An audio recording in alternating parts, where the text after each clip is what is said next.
Hey there, it's Laurel. Welcome back. Today I've got a fun card to share with you, and this is the card that I'll be making today. It's got a lot of technique, and I really love the background, and I wanted to show you how I made that. So to start with, I'm using the stamp set by Mom Elephant. It's called Central Park, and when I saw it on the store, it was a no-brainer that I was going to pick up the stamp set because part of my honeymoon was in New York. The other part was in Quebec City. But I love New York. I just absolutely love it. I haven't been back since we honeymooned there, which means I haven't been back since I've had children. Can't wait to go back and visit New York again. So I'm taking the cityscape here and I'm stamping it with some versafine onyx black ink. Now I'm not going to get the most solid of impressions here, and that's okay because I'm going to be doing some heat embossing.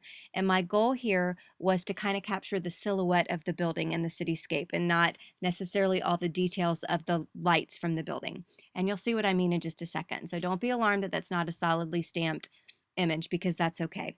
Now I could have skipped this step and just gone ahead and heat embossed it because that pigment ink does stay wet and it does give you the capability of embossing right away. But to better safe than sorry, I'm going to go ahead and ink up my stamp with some Versamark, which is just a sticky clear ink. It's absolutely fantastic for heat embossing. And I'm going to stamp over the cityscape. I love clear stamps because you can just line them up and do double stamping. And I'm going to get some Versamark down there just to make sure that all my embossing powder is going to stick where I want it to stick. Now the embossing powder that I'm using is called Liquid Platinum Embossing Powder. It's just really cool platinum, gray, kind of metally. It's hard to explain, but it's a very unique color, not one I found anywhere else, and I'm kind of in love with it. So I'm go ahead and pouring over the embossing powder, and those little spoons and little containers are what Jennifer McGuire used. She actually blogged about it and did some links on her blog posts, and I'm very pleased that she shared that organizational tip because I found this a lot easier than pouring the embossing powder over scratch paper and then funneling it back into the container. This just works so much better. So now I'm taking my heat tool, and you're going to see it start heating up pretty quickly here. I get my whole image hot first. I go back and forth, and then I start focusing in on the images, and you'll see it quickly heat emboss. See that? And now you can see the detail of the windows there is kind of filling up, which is the look I was going for. I felt like it kind of gave it more of a vintage look. And I love it. Now I have used this stamp, of course, in the complete detail and all of the windows shining, and it's fantastic. But this one I'm trying to use this particular stamp in a different way. So I love it. I just felt like it really gave it a cool look there. So now I'm going ahead and smushing down some different color blues of Distress Ink. We've got Faded Jeans, Stormy Sky.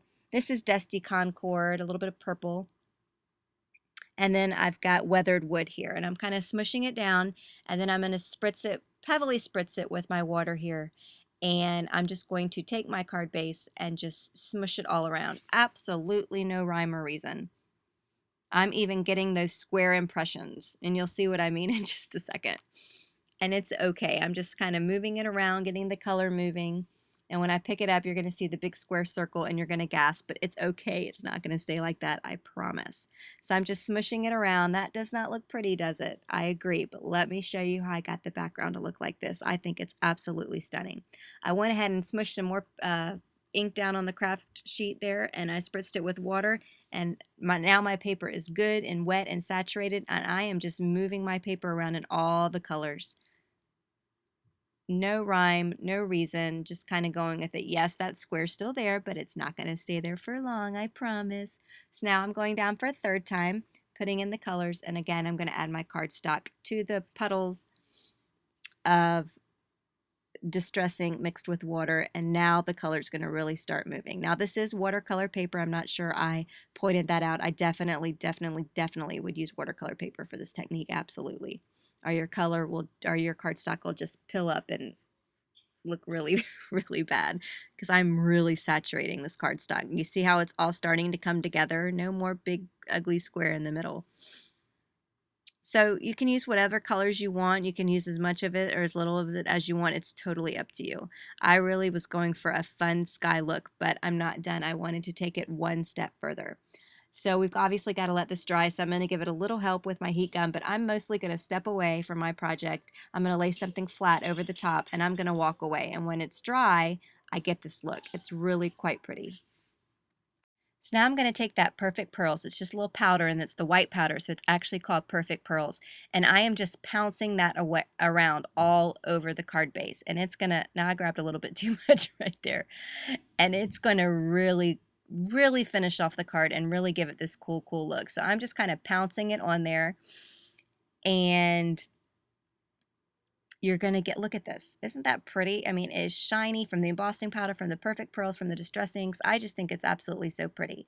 So I'm going to go ahead. I need a little greeting there, so I'm going to stamp the little "You Are Here" bubble, and I'm going to stamp it in some Hero Art silver ink.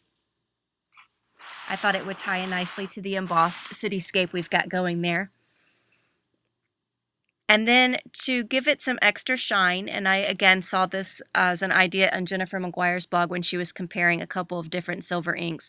I'm going to take that same Perfect Pearls and I'm going to pounce some of the color over the silver there, and it's going to really make that pop and make it shine even more than it already does from the silver of the ink. This is my favorite silver ink, I have to say. Now to set your Perfect Pearls, you just basically need to kind of wave it in some water. A little bit of water mist will set your Perfect Pearls. You know how when you're walking through the department stores and people want to mist perfume at you? That's basically all you do. You just kind of spray the water into the air and then you run your cardstock through it, and then that's it. It's just that easy. So now I'm taking a lot of foam dimension. Obviously, we've done a lot with this poor little piece of cardstock. So I'm going to put a ton of foam dimension down there, and then I'm going to mount it to some black cardstock that I have pre-cut and pre-scored to 4.25 by 5.5 top folding card. And I'm going to go ahead and kind of center that up and pop it onto my card there. And then I'm going to do the same thing with the little what does it say? Here you are speech bubble there. I'm going to pop that up on some, with some foam dimension. And then we're just about done with this card. I just think the background with the distress inks and the watercolors and the Perfect Pearls, I really think it makes for a really, really pretty sky. I wish I saw a sky like that. I just think that's so pretty. Now to finish off the card, I took the lightning bolt from the same stamp set and stamped it onto the background there. And then I took a black pen and just drew a couple of lines to create a little bit of a frame. And that's it for the card today. I really had a good time playing with these distress inks, and adding Perfect Pearls I think created a great effect. Thanks so much for watching, and if you're interested in any of the supplies, please visit my YouTube description below or check out my blog at laurelbeard.org. Thanks for watching.